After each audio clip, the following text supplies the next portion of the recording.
lot on there. Not so much today, though. With three big complexes of buildings. Soon on the left, starting with the tall red building that is the Daimler City. Right to it, starting with the tall glass building Sony Center. And soon on the right hand side, the third complex of buildings, Beisheim Center. Yeah, all the three complexes of buildings newly done after German reunification. Daimler City was opened in 1998, the Sony Center in the year 2000.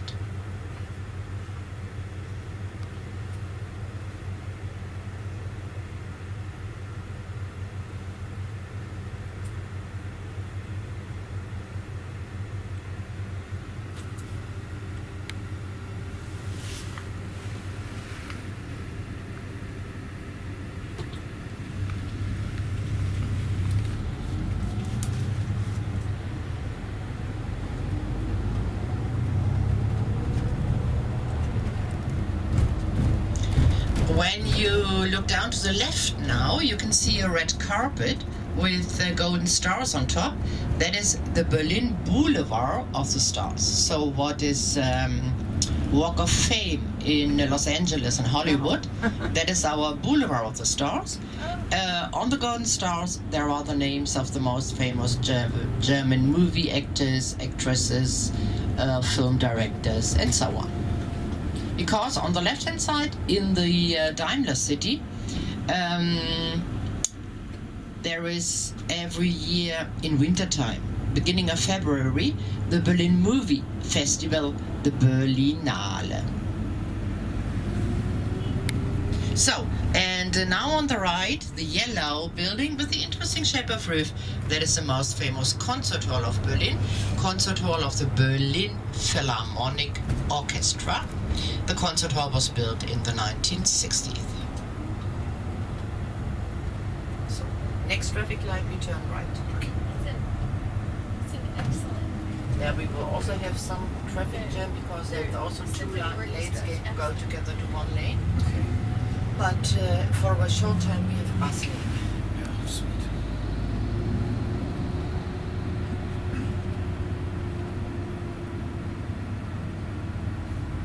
A big library on the left-hand side, and to the right, that is the new National Gallery of Berlin with paintings from the 19th and 20th century.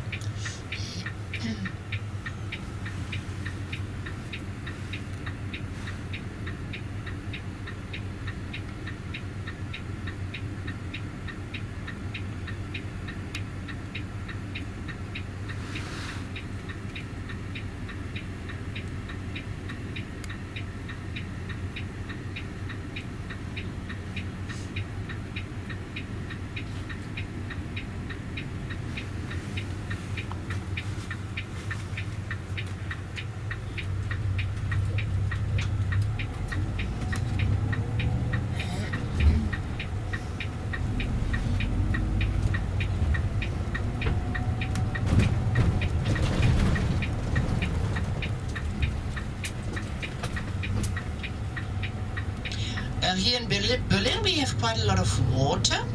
We have three rivers in Berlin. Biggest river is called the Spree River, S-P-R-E-E, Spree River. We have Havel River, Dahme River, and a lot of lakes. But down here to the left, that is a canal.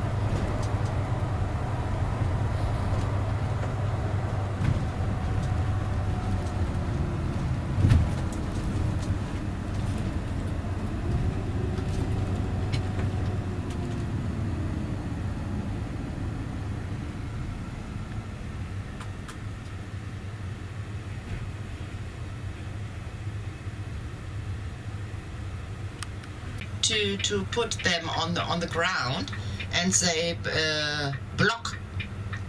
Go. They block themselves. They block the street. We had them everything in Berlin, and today also here. Okay, so we are lucky that we can turn right. So the blue Cadillacs here. The sculpture was a present by the Americans to West Berlin after the end of the Second World War, and it showed the Berliners the American way of life. You can imagine at the end of the war almost no cars left in Berlin and also in Germany. Cars welded inside a big cement block. It's a strange image. So those people are demonstrating.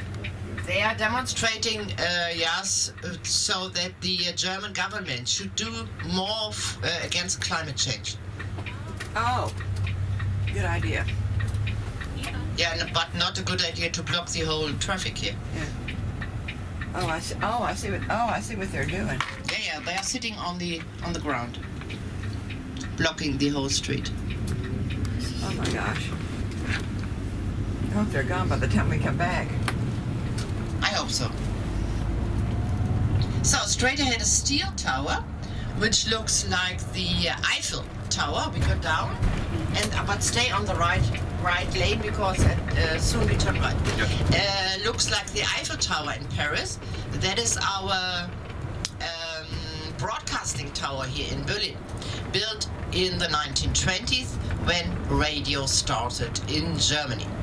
The tower has a height of 90 meters. The second to the right, Potsdam.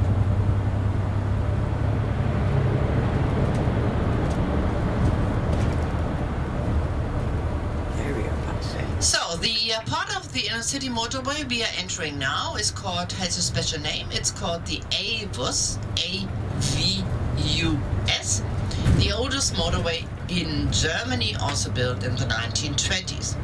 Until 20 years ago, twice a year car races were held on this part of the inner city motorway, so that soon on the right there are still today the seats, the terraces for the visitors of the car races. H-A-V-E-L, Havel River. Half of the bridge, West Berlin, half of the other half of the bridge, East Germany, Potsdam.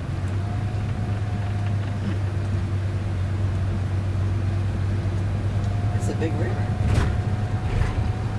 So soon we are going to cross the borderline. Yeah, now we arrived in Potsdam in former East Germany.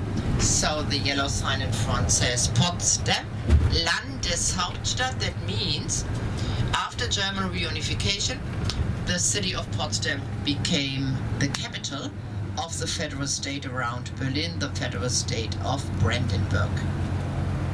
Oh, Brandenburg. Brandenburg, we have probably yesterday you visited Brandenburg Gate in Berlin. Brandenburg, yeah? Yeah. Here in Potsdam, we also have another Brandenburg Gate. That means both former town gates directed to the west, directed to the city of Brandenburg. The city of Brandenburg is about 80 kilometers west to Berlin.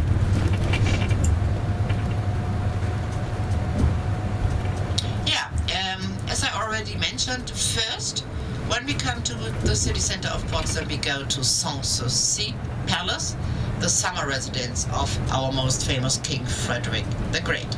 Sanssouci, Frederick the Great came to power in 1740, and already in 1745 he gave the order to build his summer residence in Potsdam Sanssouci Palace. It was completed 2 years later in 1747, built by a close friend of Frederick the Great, the architect Knobelsdorff. We still have drawings by the hand of Frederick the Great, where he explained to the architect Nobelsdorf how to build his summer residence, Sanssouci Palace. Such high gas prices. Very high, yeah, because of the Russian war to Ukraine.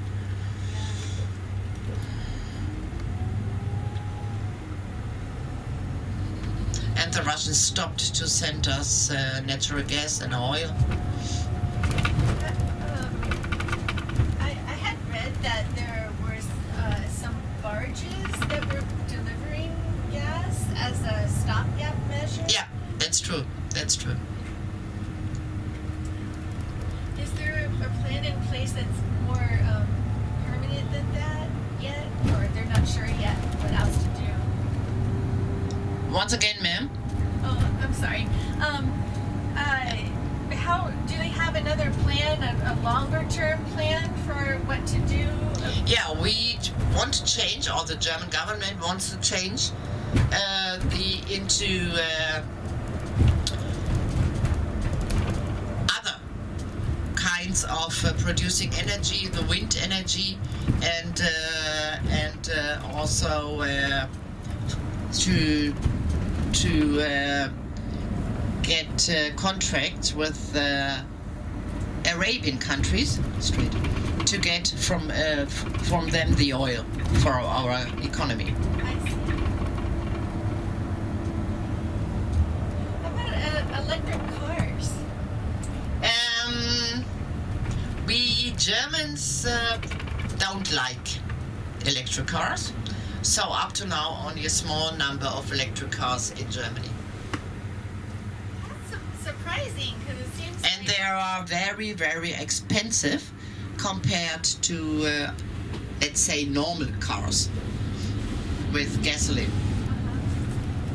But they're a lot less expensive to run. Yeah, But there are no charging stations. We're beginning to have charging only a stations. few charging stations for electric cars. Yeah, that's true.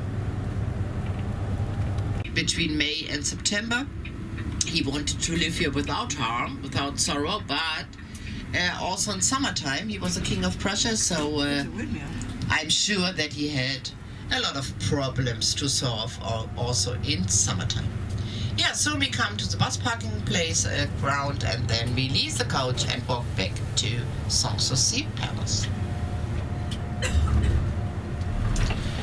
Close to the bus parking ground, restrooms, so in case you want to go there, please take money, 50 euro cents toilet tip.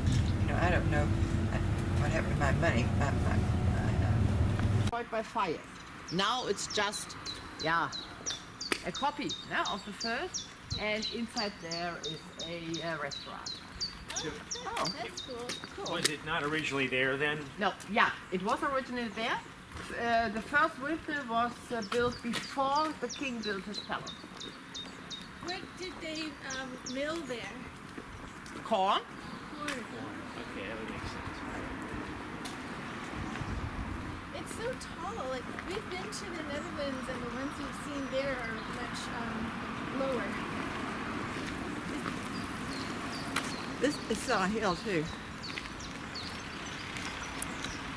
And also here in Brandenburg, linden trees. Most famous street in Berlin called Unter den Linden Boulevard. Unterlinden.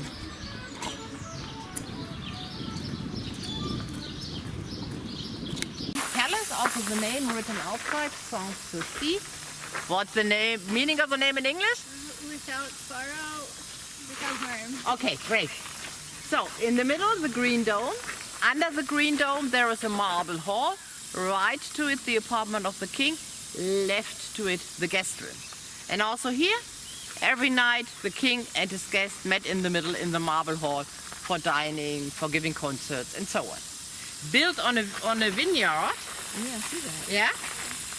So that's still outside and inside the motifs of the wine. Yeah, you can see the grapes, the leaves of the wine, and goddess of the wine, statues of the goddess of wine of Bacchus. The king died here in this building in 1786, and after his death, the building was soon changed into a museum because he was the most famous king of Prussia, Frederick the Great. So that still today inside his furniture, paintings, sculptures and so on. Yeah, in front, the 6 terraces leading down to the French style part of the park. Sanssouci Park, biggest of the 3 parks in Potsdam, divided into several parts. Here in front of Sanssouci French style park, then we have a Sicily garden with tropical plants in huge pots in summertime. They are brought to a special building here in the park, to orangerie building in wintertime or before wintertime to preserve them. Then we have an English park, part of the park, and also a Scandinavian one. So let's go straight up to the brains of Frederick the Great.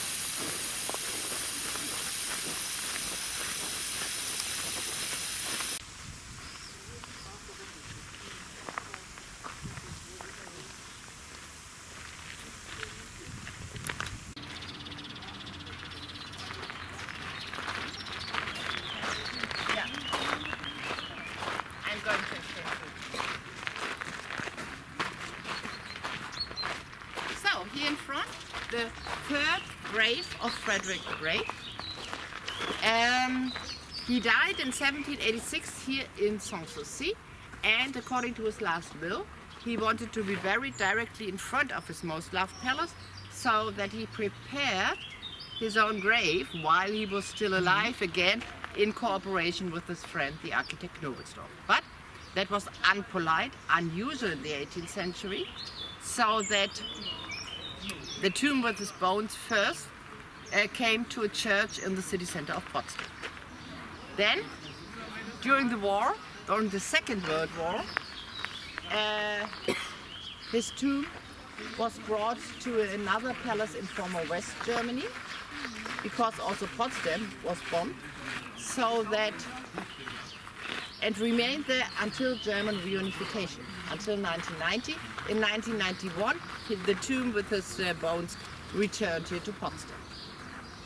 Finally, So, like 200 years later, he got his The plate seems to be small, but we can open the plate, and there are some steps going downstairs in a bigger hall, really for his tomb, for his bones, for his body.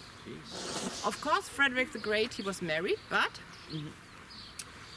like it was usual in the 18th century, a marriage arranged by his father for political reasons with Elizabeth Christine of Braunschweig, which is an area west to Berlin, around Hanover, the city of Hanover. So that as soon as his father died in 1740, the two separated. His wife, she was not allowed to come to Sanssouci. She never saw Sanssouci at all. And then she had to live in another palace in the northeast of Berlin. From 1740 on, the two only met once a year at New Year's Eve. So it was really difficult with children. Frederick the Great, he had no children, so that after he died, his nephew, the son of his younger brother, became his successor. Ruined, made as ruined, because Frederick the Great, he loved the Greek, Roman antique, the architecture, the culture, philosophy, and so on. So that also here on the north side of his most loved palace, he built his own little Greek antique scene. Behind the ruins, there is a water basin collecting rainwater. So and the water goes then by pipelines to the park for giving water to the fountains or for the gardeners, water for the flowers.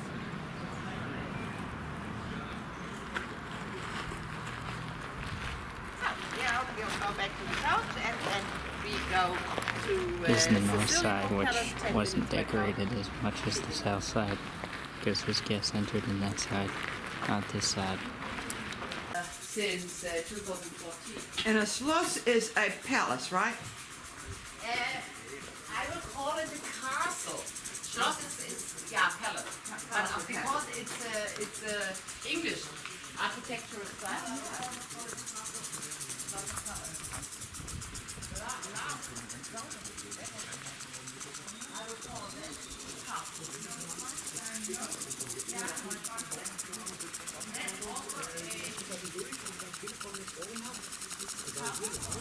Of Germany. Originally, it was the symbol of the Prussian king, and then after 1871, when William I became the all-German emperor, then it became the symbol of all Germany, and still in our national flag there is an eagle. An eagle. Eagle, yeah. Oh. So on the right-hand side, what is it? Yeah, I see what you're saying. Oh, what is that? What is that? Is it what? Is it bale? No, it's a bull. Head of a bull, symbol of the family of Crown Princess Cecilia. So 1, 2, 3, 4, 5, 6. Okay, then we can go back. So I missed what you were saying. The old historical bridge destroyed during the Second World War, and the bridge now, the steel bridge, newly built after the Second World War.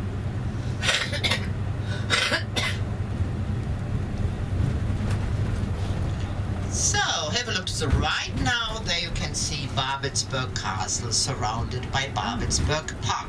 Babelsberg, this city district of Potsdam, is our Hollywood. Even before the Second World War, in Babelsberg there were the German movie studios, the UFA movie studios. After the war, the East German movie studios DEFA were situated in Babelsberg, and then after reunification, the UFA studios came back here to Babelsberg. So that we call Babelsberg, the city district of Potsdam, our Hollywood.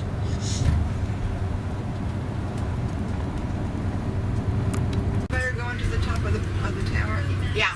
This channel I watch on YouTube. I did a video about Mercedes. Follow him. Awesome. Follow him. I love Mercedes. This is an official bus coach park. Pardon? I said an official coach park.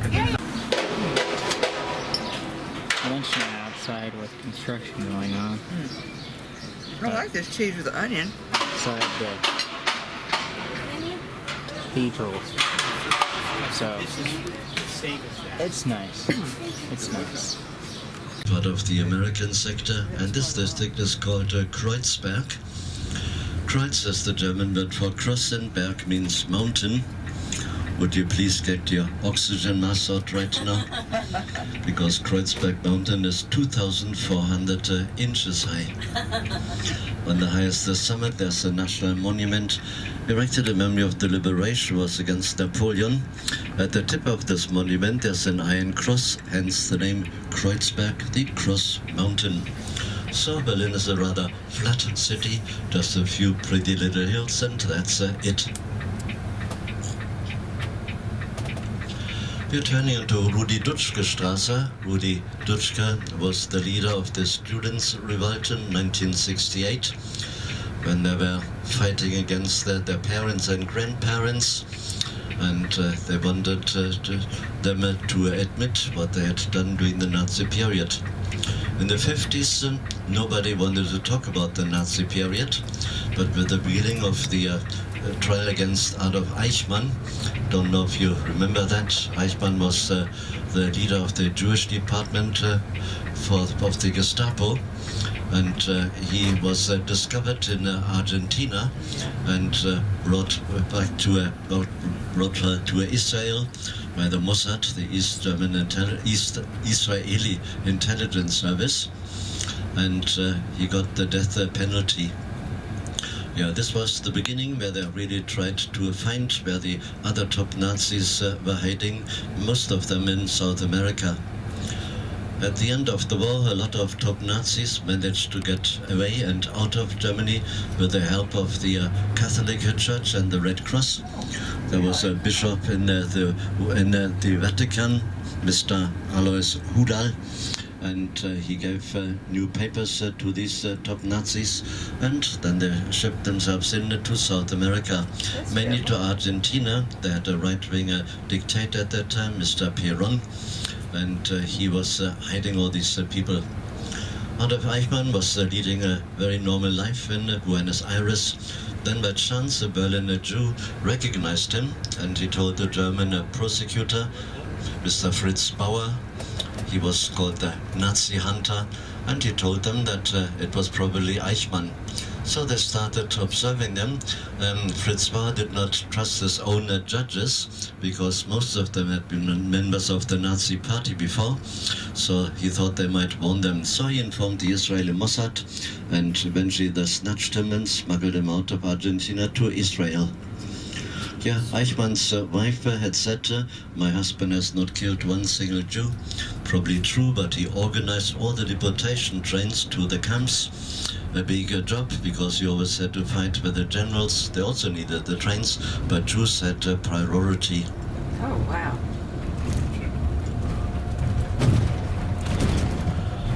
So ahead of us, behind the next crossing, you'll see a vast empty area. That used to be the headquarters of the Nazi terror, the headquarters of the SS, then the Reich Security head office, and also of the Gestapo, the Nazi secret service. As I told you, Stalin told his soldiers to blow up everything connected with Nazi Germany. Not much left of it, only the foundations of the Gestapo headquarters that you will see in a minute. The leader of the Reich Security head office was Reinhard Heydrich. Even Hitler called him the man with the iron heart. And he was responsible for the final solution of the Jewish question, as they put it. So he was responsible for the deportation and murdering of the European Jews. Yeah, Adolf Eichmann was his great helper. Yeah, Heydrich was assassinated in Prague in 1942. He was given a big funeral here in Berlin. So all these buildings used to stand ahead of us. Yeah, this is again Wilhelmstraße, the traditional German government street. Then the apartment buildings to the left and ahead of us, there were contributions to an international building exhibition in 1987.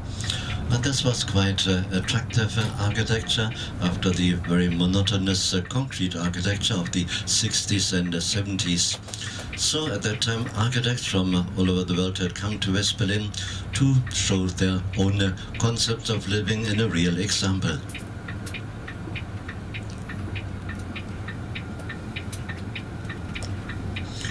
The next street we are turning into used to lead to the formerly biggest German railway station, which was called Anhalter Bahnhof, Anhalt Railway Station. Before the war, we didn't have a main railway station as we have today. We had 7 big stations, all of them ending in Berlin, and all 7 of them were destroyed. Now, behind the next crossing to the left, you will see a little ruin. This the rest of this formerly very attractive station built in the middle of the 19th century. The first German locomotives were made in Berlin. So over there to the left, that is the rest of this formerly such huge station. Very nice. This little facade was deliberately left standing here as a reminder of better railway times, when Berlin was still the midway railway center between the eastern and the western half of Europe. We had this traditional sort of a bridge function between the east and the west of Europe that we have lost for so many years. It seems we're getting the same function back again, because suddenly Berlin is back in the middle of Europe. This little facade was also left standing as a reminder of the first deportation train going from Berlin to Auschwitz. Yes, cynically, these poor people had to pay for their own tickets to Auschwitz. Later on, they chose another station a bit further outside of Berlin, that the rest of the Berliners would not see what happened to these people. This street also ended in front of the Berliner Wall, and when we turn to the next street, quite a few places of interest. You will see one of the most beautiful Berlin museum buildings, the Berlin Parliament building, and a piece of the Berlin Wall.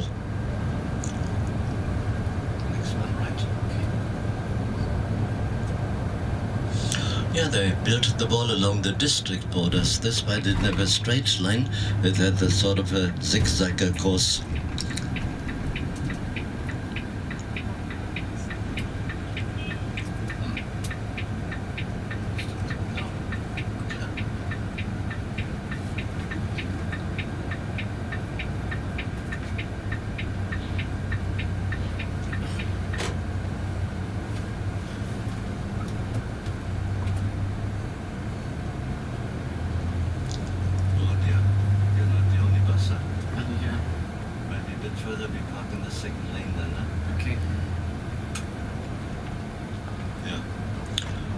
As you can see, quite a few buses here. Ahead of us to left, you see the Berliner flag flying on top of that building with the Berliner Bear. That is the seat of the local parliament, the Berlin Houses of Representatives. This building was still a ruin during the communist period, only rebuilt after the German reunification. 1 minute too late. Ah, yeah. Okay, but we still maybe can park.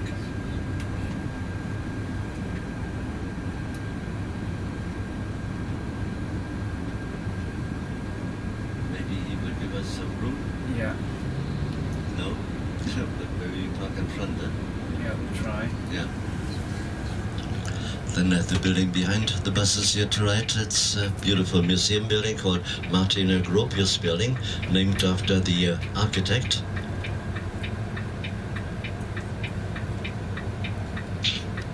So this right here is just one part of the wall that they preserved.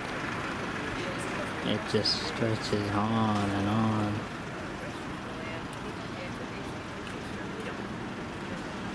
So to give you a bit of perspective, there it is, all the way down there.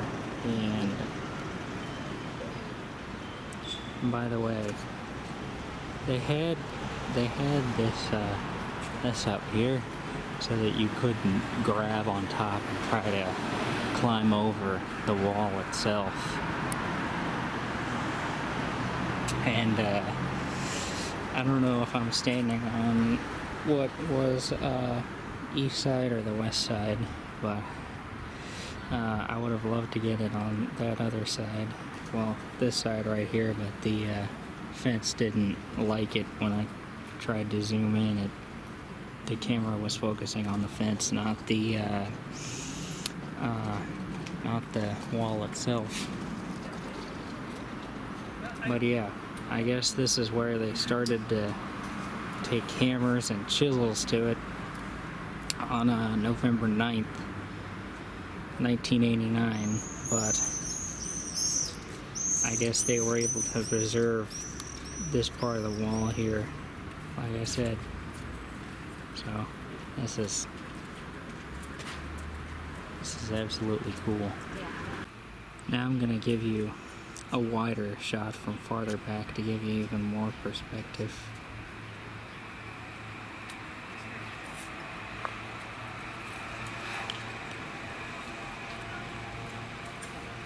So you had that all the way down to there, with a little gap in there that,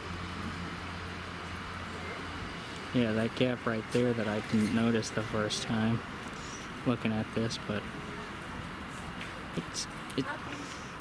history is really cool, and I really appreciate this history of the Cold War, World War II, even a little bit of World War I, but all this stuff that we're getting throughout the next couple weeks, I really thoroughly enjoy this. So that's a perspective on how big the wall, this section of the wall actually is, with a few spots here and there like this one that were chiseled away, like the one down there, and then there's one right there. But yeah, overall it's really cool that they were able to preserve this before it got destroyed. So it's amazing.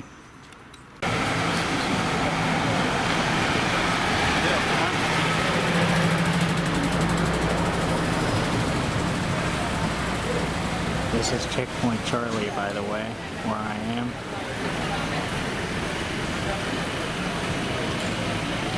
Their own apartments here.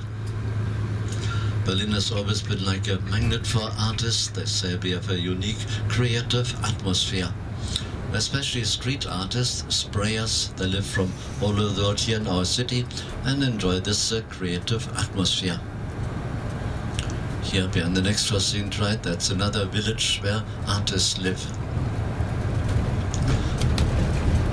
I wasn't in this area for 2 years because of Corona.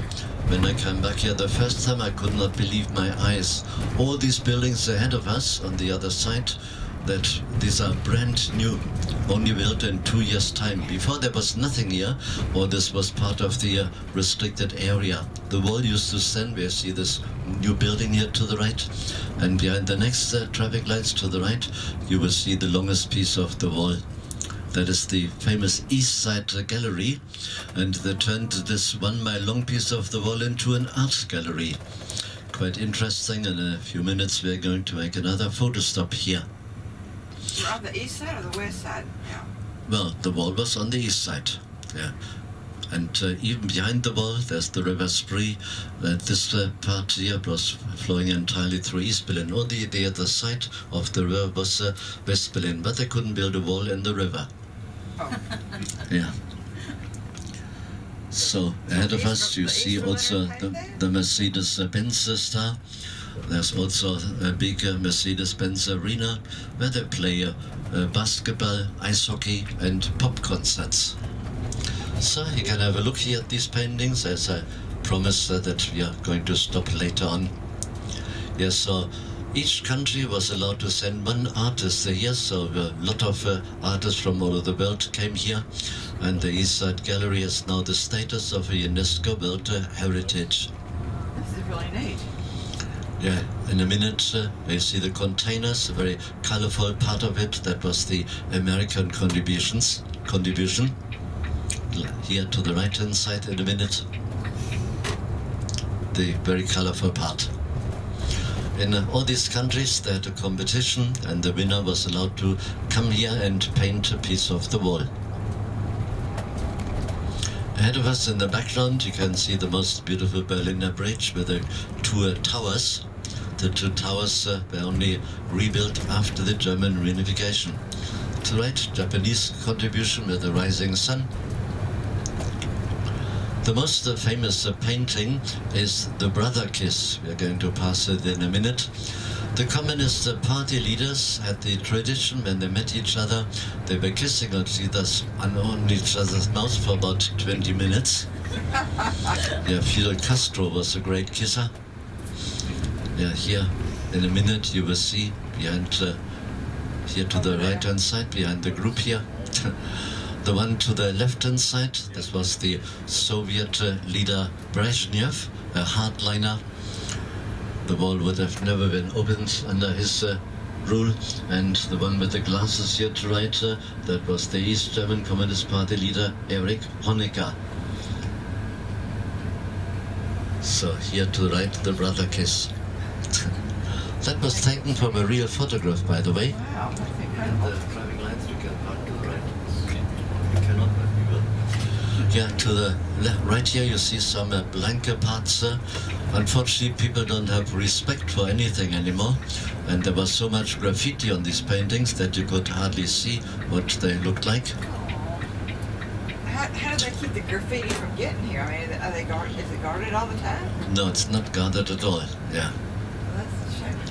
Aren't they? Stupid or honestly?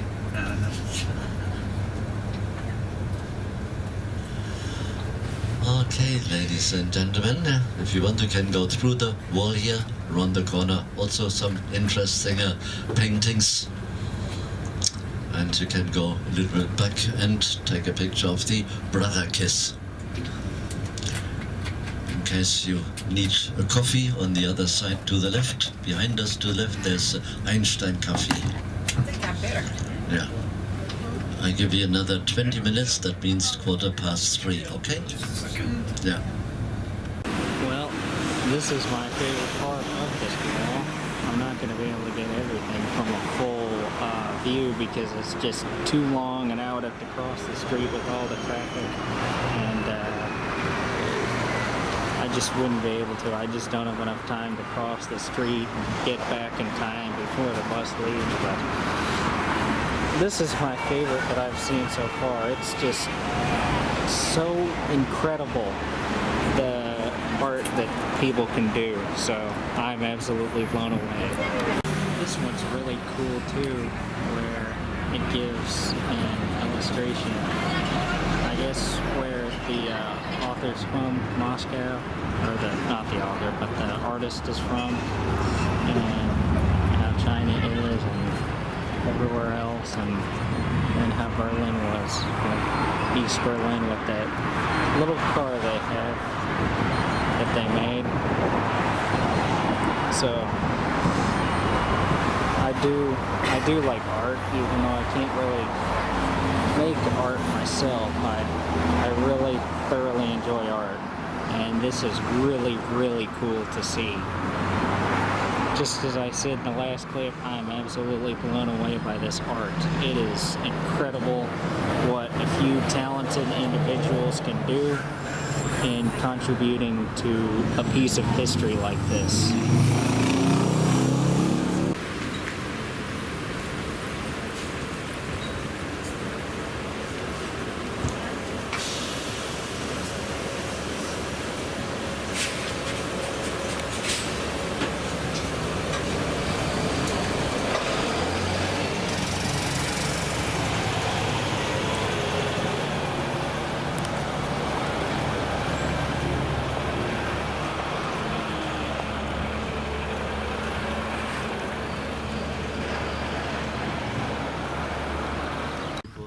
Ukrainians live here, and they thought they might clash here. But in Berlin, they live peacefully together. They work in Russian restaurants.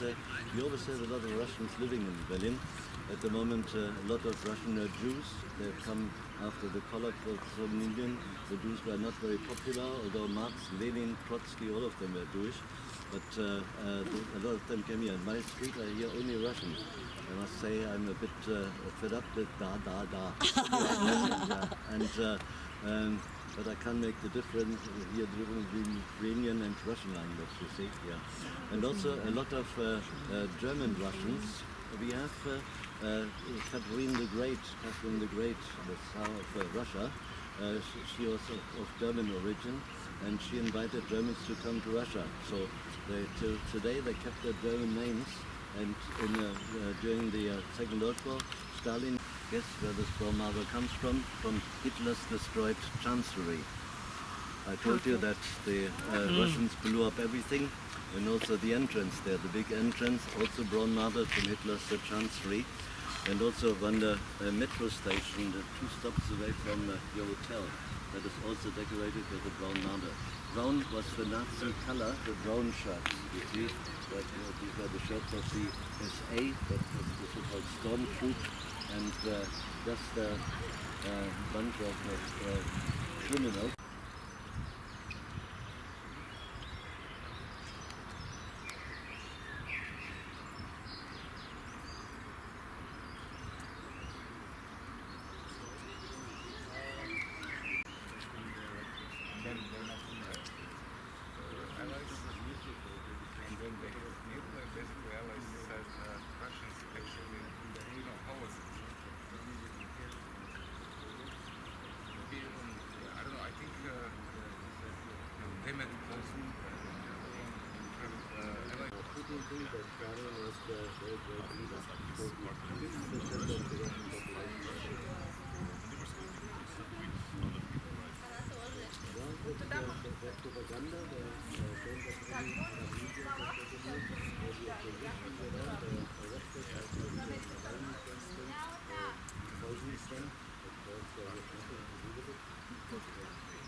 There you go. I'll take my scissors. So, we are at dinner now. We have heritage fries, meatballs, Caesar salad at the Heritage Restaurant. At the Heritage Restaurant, we actually ate lunch over there, over that way. Yes. There's some water without So- ice. Water We without were rice. eating Still pretty water? close to where we had lunch, And which is about another glass of wine. Sure. I'll be right by your side. kilometers of a quarter away. And enjoy. Or, yeah, 3/4 of a kilometer away from our hotel. Hey Bella, how far do you think we are away from our hotel? Like a kilometer? 3/4 of a kilometer? Not far at all. I 5 mean, minutes. 5 minutes. yeah, we're a 5-minute walk away from our hotel. So, yeah. Well, now that dinner is concluded, it is time to pretty much sign off on day 4. After being in three different cities, I am really enjoying. Yeah, 3 different cities. I am really enjoying this country as a whole. Tomorrow, we are going to travel to Dresden, which was part of East Germany before the reunification. As I believe, besides Berlin, which was half and half during the Cold War, but yeah, Dresden is the only full city that we'll be visiting that was completely in East Germany. So Berlin, half east, half west back then, as they split the capital up, and West Berlin was actually an exclave. I believe I'm using the right term there. Yeah, where Frankfurt, Cologne were part of West Germany, and the other cities that we're going to go to throughout this Germany trip were in formerly West Germany. So, I don't quite remember the other cities off the top of my head that we're going to go to, but I'm sure that I will really enjoy it as well, as I have really enjoyed my stay here in Deutschland thus far. By the way, the Russian stuff was the Soviet War Memorial, as we needed to promise Gorbachev back in the late 80s and early 90s that we would preserve that in order to reunify.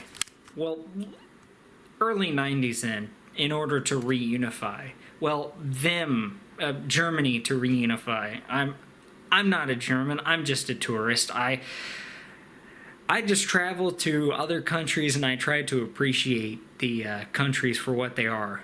Beautiful countries. But, yeah. So, I think that will do it for day 4.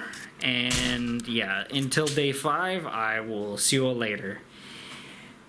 Goodbye, guys. Thank you all for watching.